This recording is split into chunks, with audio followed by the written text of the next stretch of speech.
be stars of the game. I got the man here. I'm going to let him introduce himself to you. I'm Frelick, from Boston, Massachusetts, and Boston. went to school there too, Boston College. So Boston I'm College. up north. Yeah, So you don't think you're educated too, huh? yeah, a little bit. I like to tell people that, I guess. So how a Boston boy wind up in Milwaukee? I don't know. They just took a chance on me, I guess. So, and honestly, pretty similar cities, especially weather-wise. It's cold. True Falls, Four Seasons, all stuff like that. So. All right, so we're taking our youngsters behind the scenes on what it's like being a major league ball player. Now, every kid's dream of playing in the big leagues. You in the big leagues. What's this experience been like? Oh, it's awesome. It's unbelievable. And as a kid once, like I never ever imagined I would be here. You always, work hard because this is your dream. But the realistic side of it, I was always like, maybe I'm too small and whatnot from the north, and then you just keep playing. All right, yeah, I like it. We're good.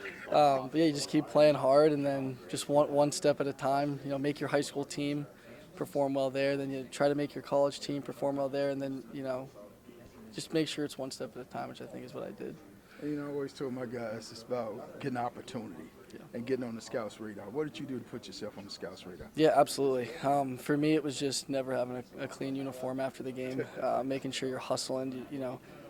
It's a scout can come watch you and you could go 0 for 0 with 4 walks, but what they're looking for and what I always thought was like, do you run out to your position? Do you run out ground balls? Stuff like that can get you immediately crossed off a scout's list if you don't do it. So if you take care of the little things like and just play hard, I think everything will come full circle.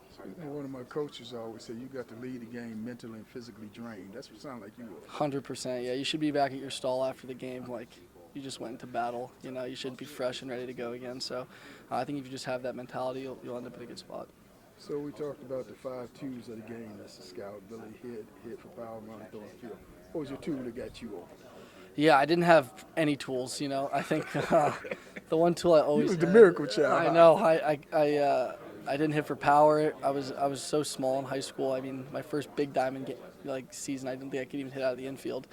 For me, it was always speed and hand-eye coordination. Didn't strike out a lot. Was pesky at the plate, saw a lot of pitches, and was able to really run and play defense. So, and then eventually, I grew.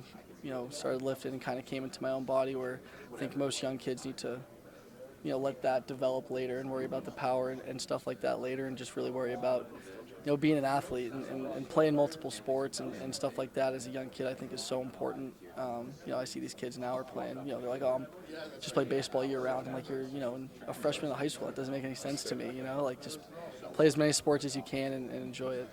So you're one of them little pesky hitters that drove pitchers and coaches crazy. That's right. Yeah, get up there and just foul balls off with 2 strikes and make sure that even if I get out, it wasn't an easy out. So they're thinking about me, until the next time I come up.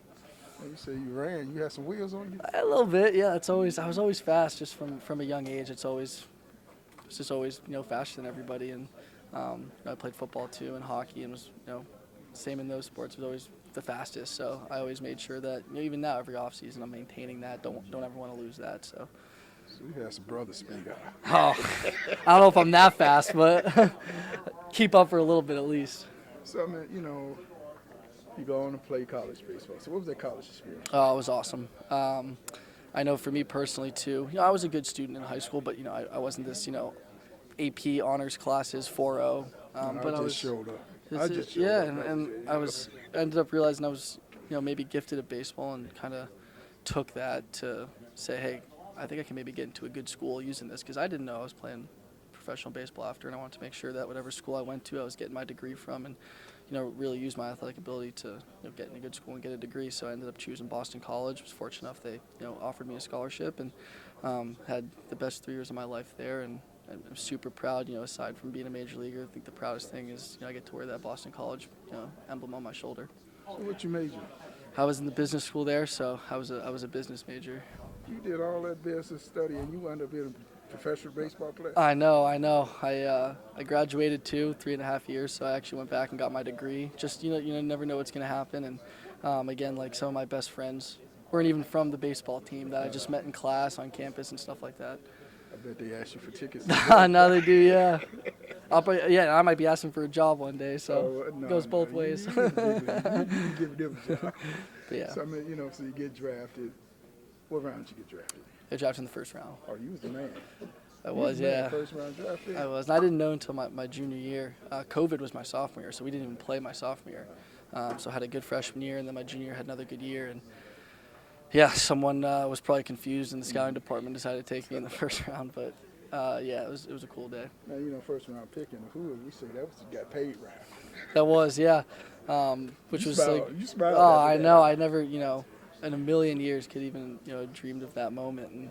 And yeah, it was cool. I had my family, my friends around for draft day, and in my Mama living was room. crying Oh at the yeah, store. it was I great. bet you was crying. I too. was too. We all were. Coaches, everyone. So, no, it was awesome. So then you get drafted, and most kids watch you guys, think you guys go off to the big No. leagues. They didn't realize it's a whole rude awakening. Oh yeah, that's why I think like you watch these guys in the NFL draft that get drafted and they made it. They're going right to the league, and for us it's a little different. That's just like a first step. Well, it's a big step. You're not even remotely close to the final goal. You got 4 more levels, 5 more levels you got to go through, and it's a grind. Like it's an absolute grind in the minor leagues, long bus rides.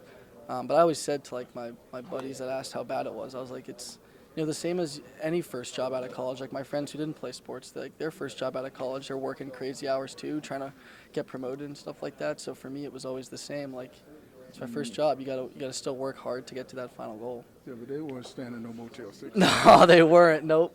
They weren't even no PB&J's, breakfast, lunch, and dinner. Okay, you know Minor about league that. steak. Yeah, So, come on. Okay, so you came up before this. Oh yeah. Oh yeah. Okay, so Tory Hunter told about the peanut butter salami sandwiches. That's what $10 saved a me. day. Oh yeah, you kidding me? That's all we ate. So, yeah. So so you make your way through, get that call up, you go into the big leagues. I mean, what was that like? Oh, crazy.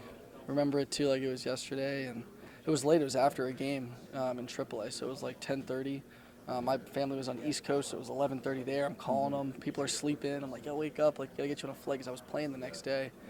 And then the next morning, flew to Milwaukee and landed, went to the field, got dressed, and just rolled it out there, which was honestly probably better for me. I wasn't thinking about it enough and just go out and have fun. That you didn't sleep that night? Nope, no sleep. Nope, absolutely not. Slept well after the first game, though, but no sleep the night before. First major league hit. It was a ground ball, 2-strike ground ball down the third baseline. That they were shifted, so the third baseman was like playing short, and yeah, I just beat it out. He had no chance, so that was my first one. First at bat too, which was awesome to get it out of the way. Remember all the details. Oh yeah, I'll tell you the whole entire game. Still got the ball? I do have the ball. Yep. First major league home run. Graham Ashcraft, Cincinnati Reds. It was that Monday. I got called up Saturday. It was that Monday. My second at bat, he threw me a cutter low and in that I was able to golf out of there. You don't waste no time, do you? No, I know. Another. It was cool. Just kind of knock some of those ones out early, not have to sit on them. You got that home run ball? Have it too. Yeah. Where's it at? It's in my house back home in Boston. I'm going to your house. I'll go get that ball. Put it on eBay. Coach on the road with the man. Appreciate it. Thank you. The Diary of a Coach. Former MLB Scout. 40 years, I just can't tell it all. Chapter 4, MLB Scout. New York Mets. One day, Coach Franklin called and asked me to scout for him. Without hesitation, I signed the contract, officially becoming a scout for the New York Mets. Pittsburgh Pirates. This experience opened the door that led me to scout for the Pittsburgh Pirates under Billy Brick, a man I deeply respected. He had a reputation that resonated throughout MLB and beyond the baseball community.